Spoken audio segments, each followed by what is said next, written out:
What's the good word, y'all? It's your boy DKB here. We're back into training camp practice recaps here. We're officially on about day 12 or so, give or take some of the joint practice stuff going on. But housekeeping items. So for the first time, Olu Fashanu is going to be taking reps, or at least he did anyways, take reps at right tackle. This is coming just a couple days after Robert Saleh mentioned once he feels comfortable that Olu has the fundamentals of the left side down, they'll start training him over the right side. And a lot of the chatter about that since yesterday's press conference was that they want to make sure they can build in the balance for Olu Fashanu, understanding the left, understanding the right. We heard Morgan Moses add some additional context there about building in your value, not only to yourself when it comes to contractual conversations, but of course for the team. We're as deep as we've ever been for the offensive line within the last decade or so. And so this is a fundamental move that helps everybody, right? You're taking a backup guy that already has starting level talent in some people's eyes, and you're starting to work in wherever you can possibly fit him in at one of the primary spots, right? The tackle position. Some people think he could play some guard as well, but this also helps out with a guy like Elijah Vera Tucker, who you don't want to have to see move as well after being able to just hone in on one position and hopefully give us a full season of that Pro Bowl, all pro caliber talent that many of us keep fighting to say he's going to have. Some other things here from a practice situation today. The first string unit has gotten as many reps as they probably have the entire offseason, with the second and third string unit playing so much in Saturday's preseason game. They want to give them a little bit of a break. So we've seen a lot more of them, and interestingly enough, it wasn't I thought it'd be maybe a little bit more of a balance of give and take with the offense or defense. The defense pretty much handily won the day again today. It wasn't anybody's strongest day on practice. That includes Rodgers, from my understanding, but we'll dive into some of the on-field stuff here in a moment. There's also been an emphasis on the situational football throughout these training camp practices. So if you guys recall, I've been mentioning a lot about the gotta have it drill, right? Being down 3, being down 7, having to drive the length of the field. All that kind of stuff matters, especially considering the Jets haven't been a team on the cusp of greatness when it comes to offense. So a lot of the little nuanced stuff is the fact that we're having mistakes. We're having an inability to perform and execute on those key downs when we need them. And we're hoping this additional practice can help curb a lot of those issues we've seen, especially having Aaron Rodgers, the influx of talent. You guys know how it goes. There was a bit of an interesting wrinkle here, and this is the first time I'm seeing it, where there's some situations where the offense was up and they had to go out there and either score ideally, right? But they essentially had to make sure they get a first down to milk the rest of the clock. And that led to some interesting stuff. So we'll dive into that when we get into the on-field work here shortly. Other housekeeping items when it comes to some injuries, absences, etc. We had Jeremy Ruckert, who's going to be out. We don't know the specifics. But Robert Saleh mentioned that he's dealing with a few things. Should only be a few days, hopefully. We'll see if that rings true. Malik Taylor, he's out, and I'm not sure what it was. I think I recall hearing he had a shoulder injury, but nonetheless, he wasn't able to go out there and run through the practice today. Michael Carter II is still out, recovering from his ankle. Guard Jacob Hansen is out, and then we had some I guess temporary outage, right? Wide receiver Mike Williams still not doing team drills. Left tackle Tyron Smith not doing team drills either, essentially working his vet rest day schedule. Then you get to some roster moves. Linebacker Jimmy Charlo. It was one of the guys I forgot to mention during the recap video. He did leave the game early yesterday, and it's now been confirmed he has an ACL tear. So he's reverting to the New York Jets IR list. He'll remain with us, but he got an injury settlement. We will see him return next year. And it's the same situation with cornerback Miles Jones. I'm not sure what his injury actually is, but he's done for the season. He's going to revert to IR as well. And so I believe you've seen a tight end and a new linebacker get signed in the last couple days to replace those open spots. So we'll see how that pans out. On to the on-field work, though. Rodgers, again, wasn't the cleanest day from the offense as a whole. And keep in mind, the first string unit was really running the show here. As mentioned, we're giving the second string and third string enough work, but essentially a break. Rodgers was able to goat the defense into jumping off sides a couple of times. I believe I've seen it mentioned that it happened twice, and most of these were coming during the situational drills, so the 4-minute, 2-minute periods, and then going the length of the field or whatever may have been the scenario they crafted there. And I heard that he caught Javon Kinlaw and Jermaine Johnson, essentially giving them free plays.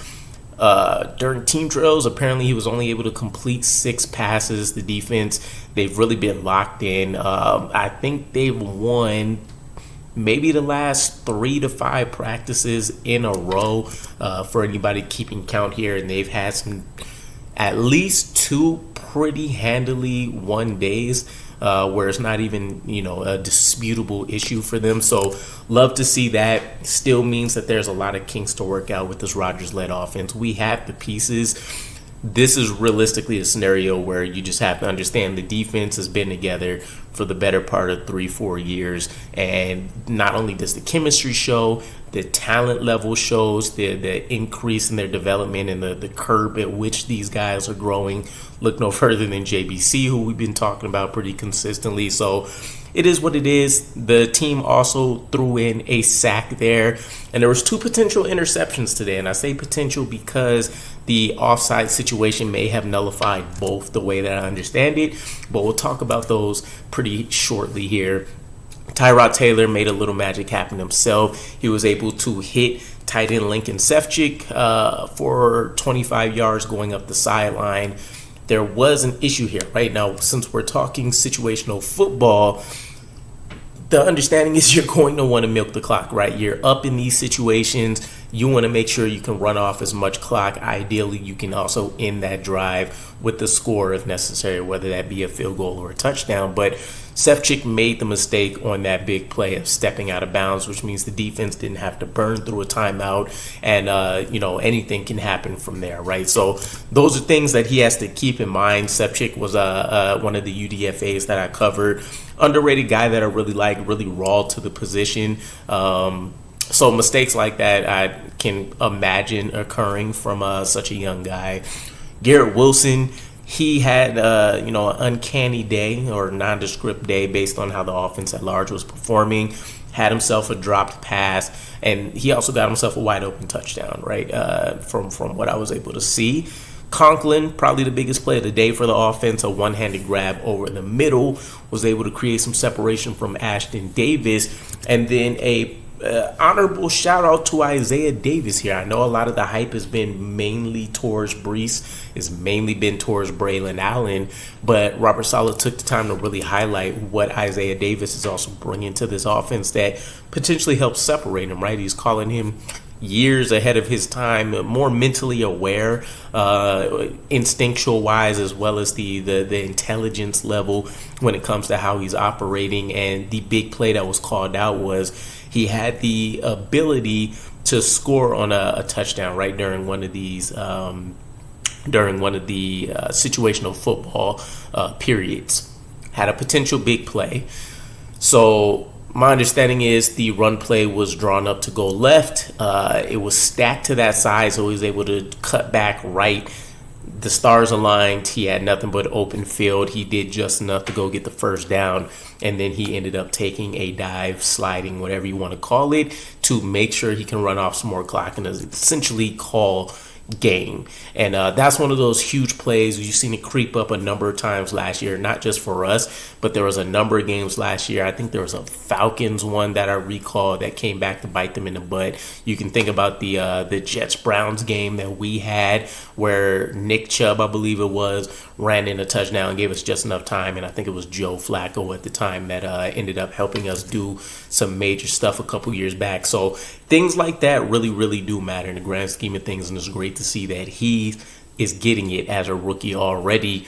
Breece Hall was also on the receiving end of a dropped pass, so some handwork wasn't the best today for everybody. A couple butterfingers out there, and then defensively, you can call out all the usual suspects and stars, right? I do want to pay particular focus to the fact that, to my knowledge, this is really the first interceptions, whether they were valid or not, of camp. Sauce Gardner has spoken about this a number of times, that Rodgers isn't just giving you anything, and it's extremely hard to even have the opportunity to make a play on the ball. So these were particularly interesting to me, especially because these were free plays, right? These were the plays that Javon Kinlaw and or Jermaine Johnson crossed the line of scrimmage for. And, Rodgers loves to take his shots deep.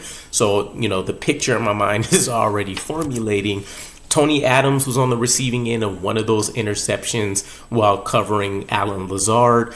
And again, that ended up being nullified. The other person to walk away with one was CJ Mosley. And Mosley is an underrated player when it comes to, if you were scoring potential turnovers, I'm sure CJ Mosley would be towards the higher end of the list, right? There's a number of plays. We all have them locked into our brain. If I had to ask you to go back, where he recognized the play, he was in the right position, hands non-existent, right? So he easily could be having about 3 or 4 interceptions off the top of my head, based on his play and what we've seen from him, right? He's had standout games versus like the Bills, for example, where he's seen him force fumbles and some INTs. So good stuff there. And then ultimately, DJ Reed had himself another strong day, was able to get himself a pass breakup versus Garrett Wilson, which has been few and far between outside of 1 or 2 good practices and then a very, very dominant day.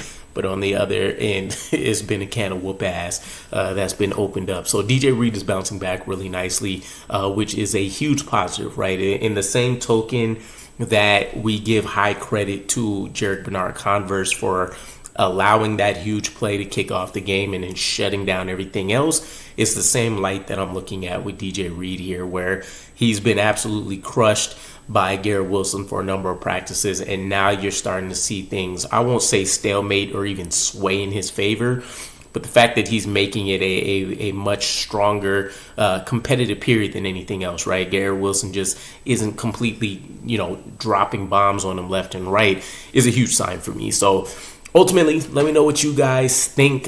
This is going to be another strong defensive week, it looks like, but if anybody's going to correct the ship, it's going to be Rodgers. It's going to be this renewed, I'll say renewed, right? Because Saleh was pretty CEO-like his first year.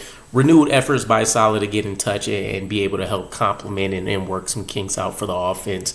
And he's been highlighted as being on that side of the ball frequently enough to chat through some things that he's seen. So all in all, with the Hassan Reddick drama looming over everybody's head, it's nice to just be able to focus on some of this training camp stuff. Let me know what you guys think, and I'll catch you again. Peace.